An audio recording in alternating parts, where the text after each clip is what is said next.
is David over at David Homsy Diamonds in downtown Little Rock, Arkansas. And I thought I'd make this video because I've been getting a lot of inquiries into colorless gemstones.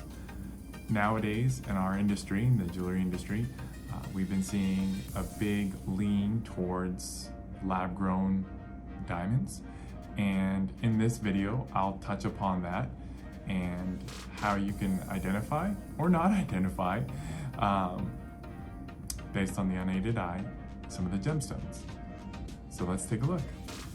All right, take a look. So we have 5 colorless gemstones that look very similar. And in this video, we'll be able to go through each and every one using some diamond testing techniques.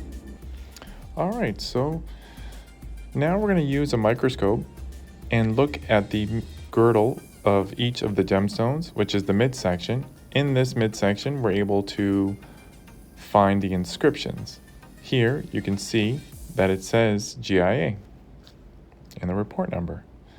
This next gemstone, if we look really close on the girdle, which is the midsection of the gemstone, we see here it says lab grown. If you look really close, sometimes you might have to look around and move the girdle around.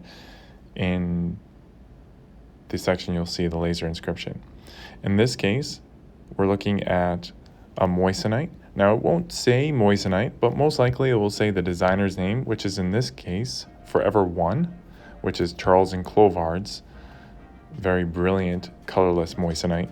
So it's very hard to tell the difference. But there it is, Forever One.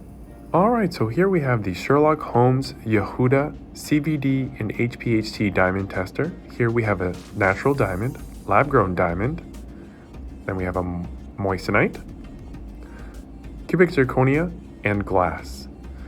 This machine is very interesting and helps me identify whether the colorless gemstones are actually lab created or not.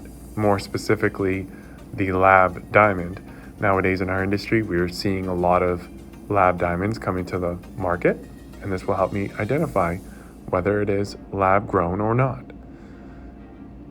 Now, I press the loose gemstones function, and then we'll see what happens. All right, so here we have the tests. We have the diamond that is remaining blue, which is great.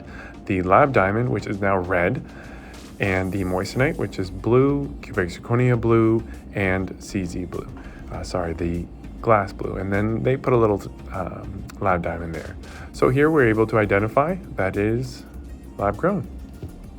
Well, we've come a long way. We've done some testing with the microscope to see girdle and the CVD HPHT diamond tester. Here are our colorless gemstones. Let's take a closer look.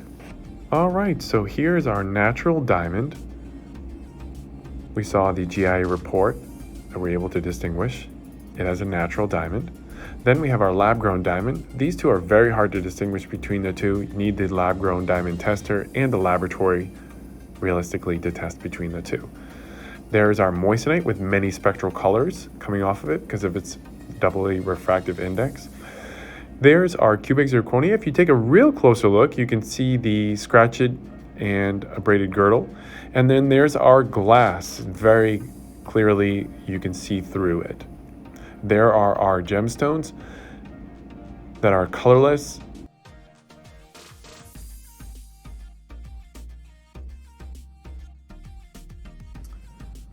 Well, all right, wasn't that cool? We got a chance to look at some colorless gemstones all lined up together, and it was pretty hard to identify. In the video, you saw me go through diamond, lab-grown diamond, moissanite, cubic zirconia, and glass. And all of them were pretty hard to distinguish, except for that glass one. That one was pretty easy. And they all had their own characteristics. Well, I want to say thank you for watching. My name is David from DF Homsy Diamonds in downtown Little Rock, Arkansas. Here for all your gemstone needs. Thanks.